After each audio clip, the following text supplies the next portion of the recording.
She won the first set 6-1, lost the next one 4-6. And for about 40 minutes on center court in Toronto, it looked like history was writing the exact same ending it had already written for her once this year, in a different country, against the exact same opponent. Stay with me. 3 days earlier, Eala was still holding a trophy. Her first one, a WTA singles title, the first ever won by a Filipino in the history of the tour. She had barely unpacked from Washington when she landed in Toronto, still living out of the same suitcase, still running on the adrenaline of a final that had taken 2 days and a rain delay to finish. Reporters caught her before the match, and she didn't sound like someone bracing for a grind. She sounded like someone still floating. "I just came off Washington," she said, "so I really feel like this is a celebration, not a warm-up, not an obligation squeezed in before the next tournament. A celebration spoken by a 21-year-old who a few hours later would come within a set of watching that celebration nearly slip out of her hands." SoBe Stadium doesn't usually sound the way it sounded that night. It was Wednesday evening in Toronto, already Thursday morning back home in Manila, and a wide section of the crowd was chanting a name that a year earlier most casual tennis fans in North America couldn't have placed. Filipino flags stretched across the stands. Handmade signs hung over the railings.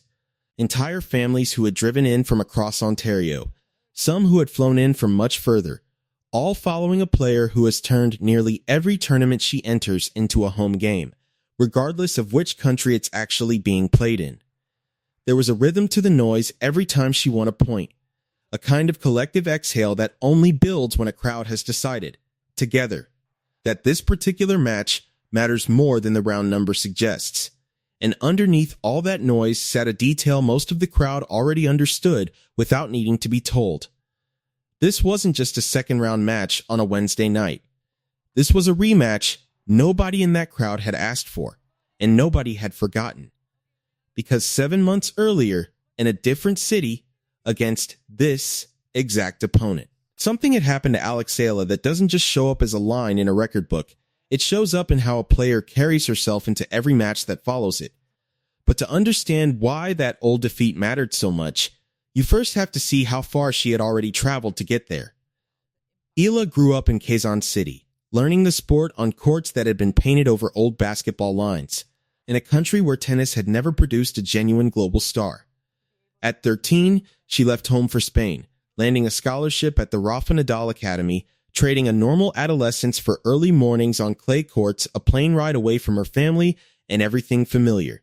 For years, she was the player Philippine sports fans kept a cautious eye on rather than the player they rearranged their schedules around a junior U.S. Open champion, a name with obvious talent, but without a signature moment yet attached to it. She reached a final in Eastbourne. She made the fourth round at a Grand Slam. Steady, promising, but still one tier below the players who actually move markets. Then, over the span of a single season, everything arrived at once. She pushed into the fourth round at Wimbledon, further than any Filipino woman had gone at a Grand Slam in the tournament's history, and along the way she beat the defending champion, Eala, in straight sets on center court, a result that made headlines well beyond the sports pages back home. She added wins over an Olympic gold medalist, a four-time Grand Slam champion, and a former major finalist, building a resume that no longer read like potential, it read like a body of work. By the time she arrived in Washington for the DC Open in July, tournament organizers weren't fielding scattered questions about her anymore. They were fielding one question, over and over, from roughly 8 out of every 10 people buying tickets: when is Eala playing? She answered that question by beating the tournament's top seed in a rain-interrupted final that stretched across 2 days, closing it out 4-6, 6-4, 6-0, and becoming the first Filipino in history to win a tour-level singles title.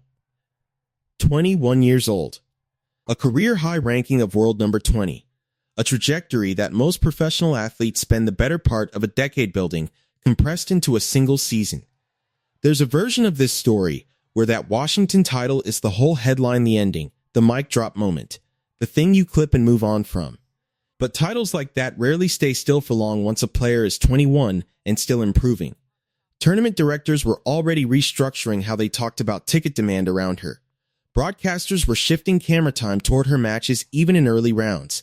the kind of scheduling decision usually reserved for established stars, not players who'd only just cracked the top 20. It's a strange kind of pressure, the pressure of an industry deciding you matter before you've fully proven over a long enough sample that you do.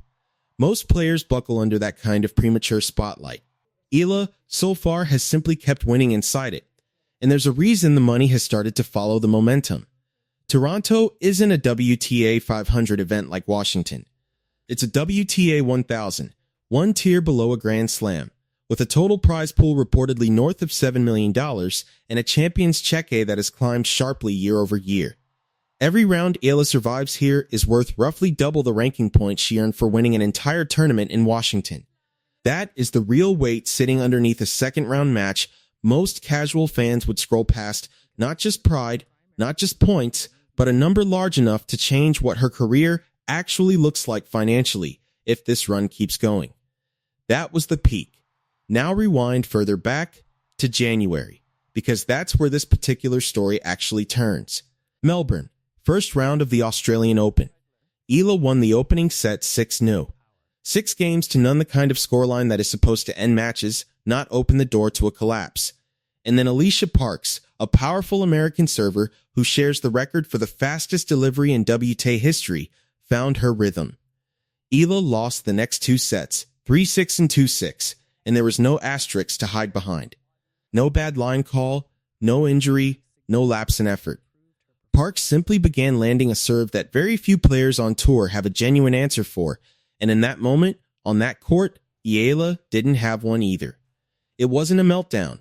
It wasn't nerves. It was a legitimate, clean beating delivered by a legitimate weapon, and it stayed with her long after the trophy in Melbourne went to someone else's hands and the tournament moved on without her. Here is the part that only makes sense once you sit with it for a second. That loss should have made Alycia Parks a name Eala dreaded seeing across the net again. Instead, it made her the one player in this entire draw who had already been forced, in the most public and humbling way possible, to go home and actually solve exactly what had just beaten her. Because you don't fix a hole in your return game by wishing it shut. You fix it by getting exposed through it enough times and enough matches that you no longer have a choice. In the months that followed, while most of the tennis world was busy tracking her trophy count, Eala was quietly rebuilding the part of her game that Melbourne had torn open, standing tighter to the baseline, taking the ball earlier off the bounce, refusing to let one big serve dictate the terms of an entire match. None of that work makes a highlight reel. It doesn't trend on the days it happens. It shows up months later, in a single small adjustment nobody in the crowd notices in real time, a half step closer to the line than most players would dare stand against a 129-mile-an-hour delivery, a read she simply didn't have back in January. That adjustment is the entire reason Toronto didn't end like Melbourne. Parks' game plan still clicked in that second set. 6 of her 10 aces on the night flying past Eala untouched, and for a moment it looked identical to January. But this time, when the set slipped away, nothing followed it. Eala raised to a 2-0 lead in the decider, watched Parks level it at 2-2, and then simply took the last 4 games in a row, closing it out 6-2. Same server, same weapon, different ending, built months in advance and cashed in when it mattered. This is why a second-round hard-court win in Canada carries weight that has nothing to do with Canada. Back home in Quezon City, tennis courts that used to sit empty for hours are now fully booked from morning until night. Local clubs that let their facilities age for years are suddenly investing in upgrades, adding lessons, waitlisting new members. After the Washington title, the president of the Philippines posted a public message calling it yet another historic achievement, and hosted her for a reception at Malacanang Palace, the kind of ceremony usually reserved for boxing champions, not tennis players. Manny Pacquiao, the last athlete this country built something close to a national religion around, called her run proof of the Filipino heart. None of that reaction is really about one tennis match. It's about a country whose sporting identity has run through basketball, billiards, and boxing for generations, suddenly discovering a 21-year-old who lets an entire nation believe in something it had never quite had before, a genuine contender on one of the biggest individual stages in world sport. Someone whose name alone can now sell out a section of seats on another continent. That is why Filipino families fly across oceans to watch a second-round match in Toronto instead of simply staying home and streaming it. That's why the chants inside Sobe Stadium don't sound like polite tourist enthusiasm. They sound like people watching their own reflection do something they had quietly stopped believing was possible for someone who grew up like them. But here's what should make you impatient rather than satisfied, because this story is nowhere near finished. Waiting for her in the next round is Katie McNally, the American who just eliminated Wimbledon champion Linda Noskova in straight sets to reach the third round, which means the danger lurking in this draw didn't disappear after Toronto had simply changed shape and put on a different jersey. Beyond that sits the US Open, opening in a matter of weeks, a tournament she will now enter seeded and expected, not hoping quietly for a wild card glance from the draw committee, a very different arrival than the one she made there as a junior, watching the main draw from the outside looking in. She is also still chasing a milestone that would quietly reset what people expect from her every time she steps onto a hard court from here on. Her first ever fourth round at a WTA 1000 event. A level of tournament she has never gone this deep in before. One that would push both her ranking and her prize money into territory no Filipino player has ever occupied. She is not standing at a finish line. She is mid-sentence, and every match from here adds another clause to what is quickly becoming the defining story in Philippine sport. So go back to where this started. 6-1, 4-6, 6-2. For one set in the middle of that match, it genuinely looked like Melbourne all over again, the same server, the same American. The same script threatening to repeat itself line for line in front of a crowd that had crossed borders just to watch it happen live. It didn't repeat. Because the player who lost that first meeting spent 7 quiet, undocumented months making absolutely sure the second one couldn't end the same way, standing half a step closer to a serve that used to beat her, until it simply didn't anymore.